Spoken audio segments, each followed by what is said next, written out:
Hello, families. Welcome to the Fall Migrant Parent Advisory Council meeting. This is MNPS's first PAC meeting, and we are very excited to have you all here with us. Throughout this presentation, you will hear us refer to this meeting as the PAC meeting because it is shorter than saying Parent Advisory Council meeting.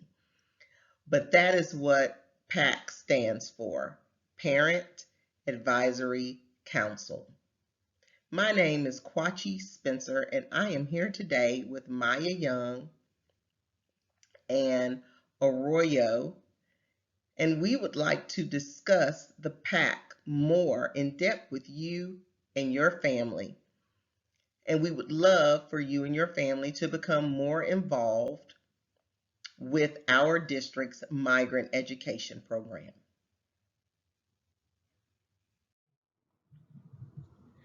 During this presentation, we will give you an overview of what our migrant education program is and what it means to you and your family.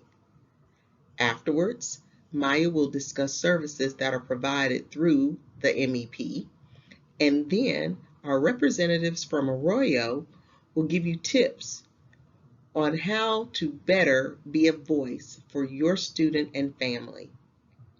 Finally, we will provide you with contact information and let you know how to get questions back to us after you view this presentation.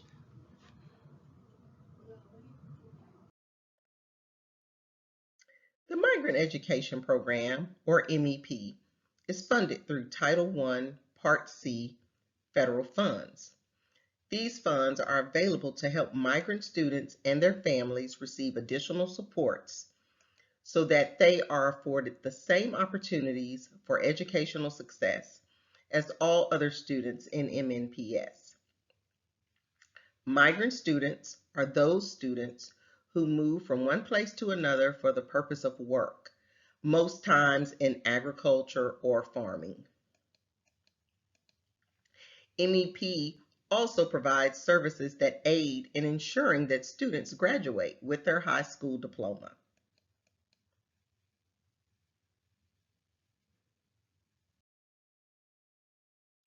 Migrant students are identified by the occupational survey that you see pictured here in this slide.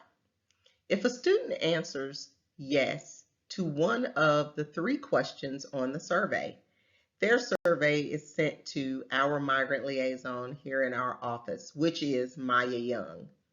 And then Maya contacts our partners who interviews the families and determines if students qualify for migrant services. Once a student positively qualifies for services, MNPS performs an individual needs assessment, or an INA, on each identified student to address any needs that students may have. Then our office works with our partners at Arroyo and other internal partners, such as our EL office, to address the services that students may need. Maya, later in this presentation, will cover what some of those services are and how we go about implementing them. As mentioned before, services are funded by Title I-C, which is a federal grant. For anyone who knows anything about federal grant money, we know that there are many requirements to spending these funds compliantly. And one of those requirements is to have a parent advisory council in place. The purpose of the Parent Advisory Council, or PAC, is to make sure that migrant parents and families' voices are being heard and that the resources needed by those families are provided. During these meetings, we will have guest speakers that will speak on topics such as tutoring, summer programs, equity and diversity, as well as college and career readiness. We are required to have 2 meetings a year But if families vote to have more meetings, we can certainly always look at adding meetings to better support. Unfortunately, with COVID-19 still moving through our district as it is, we are having to have this meeting virtually and asynchronously. But we are looking so forward to having our second meeting in person. During our second meeting, we would like to work with you all as the council to select and nominate representatives to speak and participate at the state level PAC meetings.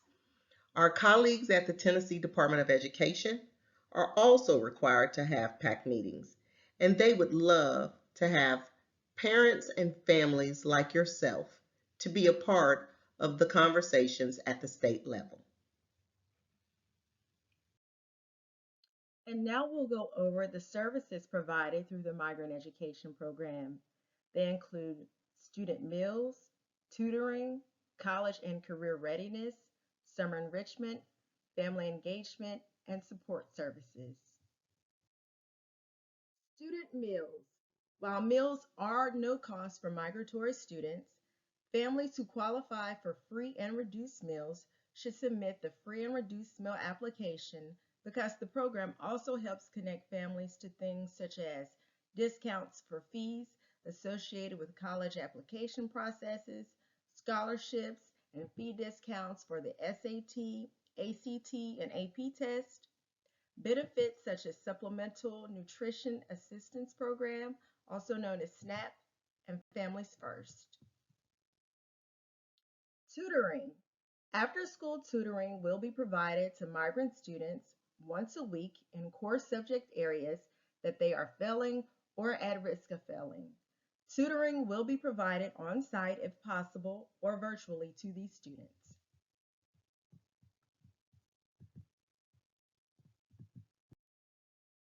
College and career readiness. Families will also receive college and career readiness supports through Gear Up programs and similar supports from other community partners such as Martha O'Brien and Oasis College Connection. Summer enrichment. Promising Scholars is MNPS's free summer program offering an academically enriching experience during the summer geared towards increasing student achievement. Migrant students will be able to take advantage of one of 72 sites offered throughout the district with transportation included. Promising Scholars runs for 1 month for kindergarten through 5th grades, 6th through 8th grades, and 9th through 12th grades. High school students will have the opportunity for credit recovery during this summer option. Family engagement. Linking education and advancing families, also known as LEAF, meetings are held for Title III and non-English speaking parents to help improve English skills, connect to schools, teachers, and other MNPS parents. LEAF meetings offer adult English classes for work, education, and life, plus enrichment sessions from community partners. MNPS Migrant PAC meetings will be held twice a year, one per semester.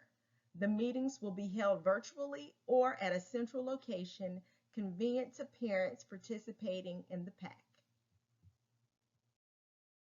And lastly, support services.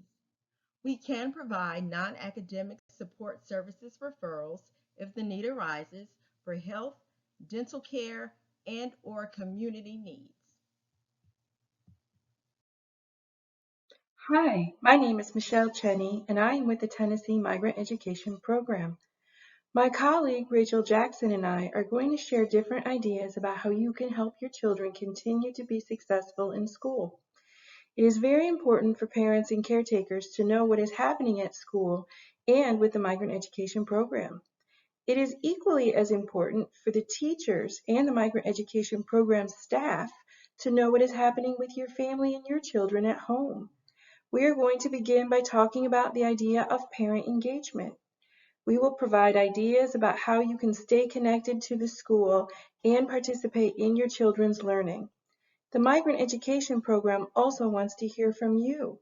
You can provide feedback to the Migrant Education Program so services continue to get better and meet your children's needs.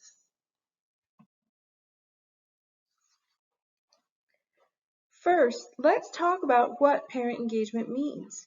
We want to make sure that we have a shared understanding of this idea. Parent engagement is when families and schools work together. Families and schools work together to support and improve learning, development, and health of children and adolescents.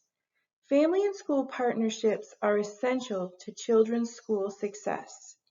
No one knows your children better than you do. Sharing information about your children helps the teachers and the Migrant Education Program staff. And you can better help your children when you know more about what is happening at school. The three key areas of parent engagement that we will review today are what parents can do at home to support their children's learning, how to create open and ongoing communication between parents and schools, which does include, of course, the Migrant Education Program staff, and what the benefits are of participating in the Migrant Education Program activities. There are many things that happen outside of school that help children learn. In fact, parents and families support learning in many ways and may not even realize it. When you shop for food and talk about the costs, the sales, and budgets, you are teaching your kids. When you ask your children to show you their completed homework, you are helping them learn. Let's look at a few more examples of what you can do at home to support your children's learning. You are your children's first teacher.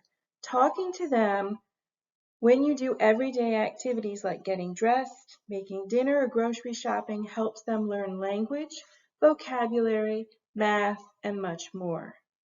Ask your young child if she likes the fuzzy pink sweater when you get her dressed. Ask your young child to help you measure ingredients for a recipe. Ask your young child to count along as you cut cucumber slices.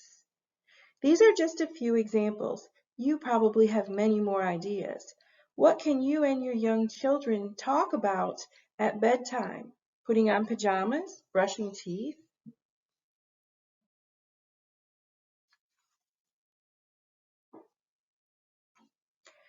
When your children get to school, spend a few minutes each day talking about the school and schoolwork. You can ask your children to tell you their favorite classes and explain what they did in class that day. Ask them to show you their completed homework and explain it to you. Let your child tell you about a book or a story they are reading at school. Ask your child a couple of questions like, what is your favorite part and why? What's most important about the story? What have you learned from the book that you didn't know before?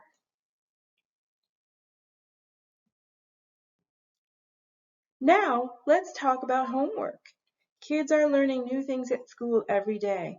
Homework helps to reinforce those new ideas and skills. But what can you do if your child needs homework help? First, know that the Metro Nashville school system has a homework hotline. You and your child can call the number listed on the slide between 3 and 8 p.m. Monday through Thursday to get some assistance. Your child's teachers are often available to help too. Make sure to save the email addresses for your children's teachers. You and your children can email the teachers if you have questions about upcoming assignments and projects. Also, check with the teachers to see if they are available during the day or after school to provide homework help. Your children can also ask a couple of classmates for their phone numbers, so there are friends to reach out to for help.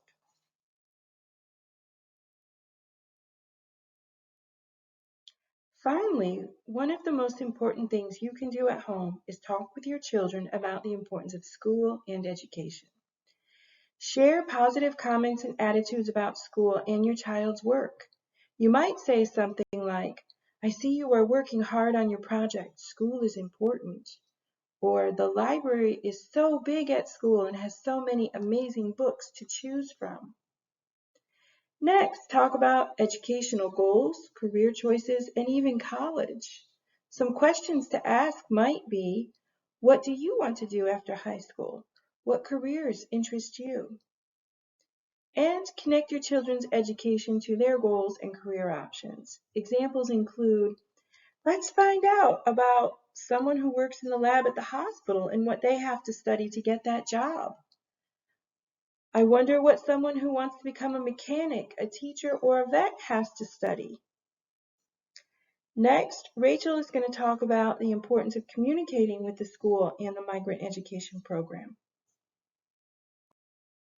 Hi everyone, my name is Rachel Jackson, also with the Tennessee Migrant Education Program. Now that Michelle has shown us how parent engagement works at home, I want to talk about the importance of parent engagement with your child's school and how we can create and maintain that two-way communication between your family and the school to help your child be successful. First, a great communication tool that Metro Nashville Schools offers is access to both students and parents to the student information system Infinite Campus. This parent page can be easily downloaded onto either a mobile phone or computer for ease of use and serves to better the communication between you and your child's teachers and school. With an Infinite Campus parent account, you'll be able to have all the information on how your child is doing in school right at your fingertips. Some examples of information you'll have access to are attendance. You'll be able to see that your child is attending school and classes, assignments, and due dates. You can see what assignments are currently due and the due date by which they need to be turned in.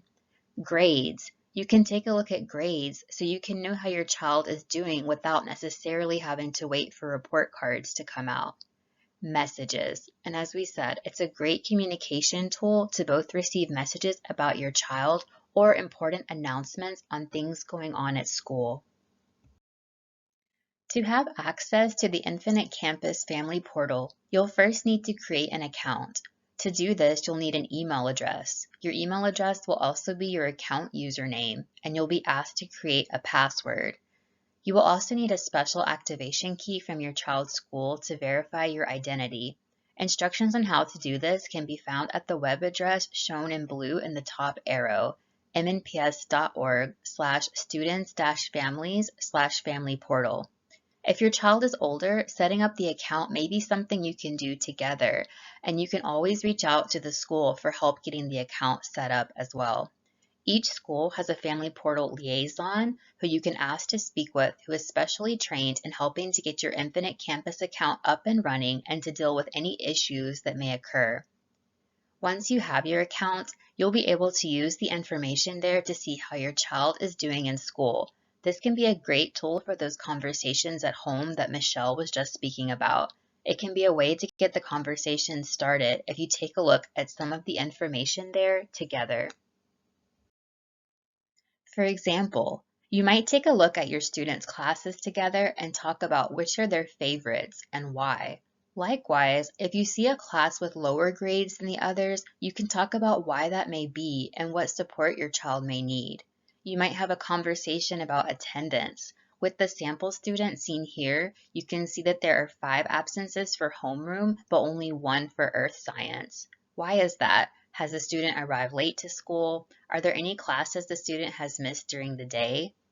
Another great feature to point out is that you can see the emails for your child's teachers. If there are any things you have questions about for a particular class, you can reach out to the teacher directly. Especially as your child gets older and moves to middle and high school, the number of teachers they have increases, and it can be a lot to keep up with. This way you can see who they are in one place and have a way to communicate with them at any time. However, if it seems overwhelming to try to communicate with everyone, try finding at least one person that you can go to with questions. You could focus on one teacher in a class you have questions about, or ask your child who is their favorite teacher or who might be a good person to connect with. If you have worked with a specific translator or school staff member in the past that you felt comfortable with, reach out to that person. They might not have all the answers, but may be able to support connecting you to the person that does. If you take a look at an individual class, you can also see what assignments your child needs to complete and when they are due. For example, with our sample student record seen here, you'll see a flag that says missing on an assignment for March 8th. You can use this as a tool to keep your child on track as you communicate both with your child and their teacher. Another important thing to note to ensure the best communication possible is to make sure that the school knows anytime you change your address, phone number, or email address. If the school is sending information to an old number or address, you will miss out on important news and updates. In addition, if you are planning to move to a new area, there are some important steps to take before you go. You'll want to notify your migrant contact in the Tennessee Migrant Education Program. This will ensure that the migrant education program in the new county or state that you are moving to is aware that you are coming and quickly connects you with the resources available to you there. You should officially withdraw your child from school, and while there, you can ask for copies of things like your child's grades in the form of a transcript, report card, or assessment scores, and a copy of your child's immunization record. Once you speak with your child's new school, be sure to let them know about any special programming your child is involved in, such as ESL, IEP, speech, special reading and math, or the migrant education program. This is all information that should transfer with your child to their new school, but you letting the school know as well ensures that there won't be any delays in continuing this programming in your child's new school. You are listening to this presentation because your children are in the Migrant Education Program. The program is very important for your children.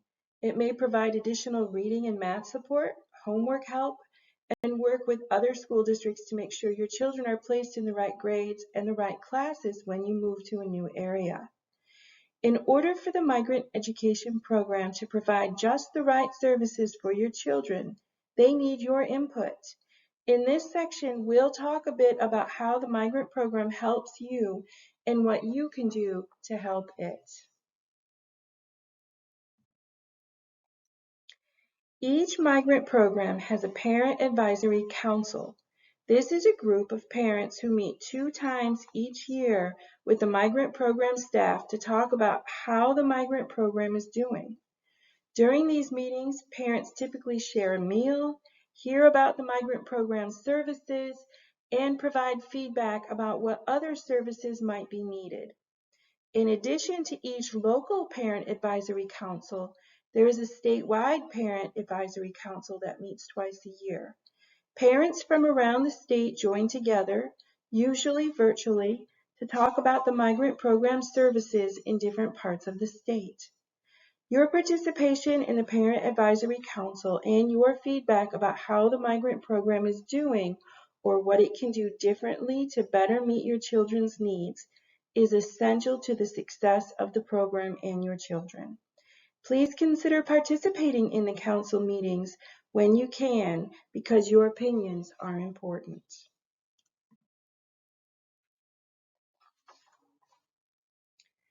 The Migrant Education Program may also sponsor other activities and events, not just Parent Advisory Council meetings. When the Migrant Program hosts family events like a reading night, resource fair, or college campus visit, please consider joining in the fun. There are many benefits when you and your family attend these events. You may receive resources for the family like books, food, clothing, and referrals for medical or dental care. You might meet other migrant families and get to know some of your children's friends and classmates. And you will meet the Migrant Education Program staff and your children's teachers. Let the Migrant Program staff and teachers know what types of events would be most useful to you and your families, and plan to attend events when you can.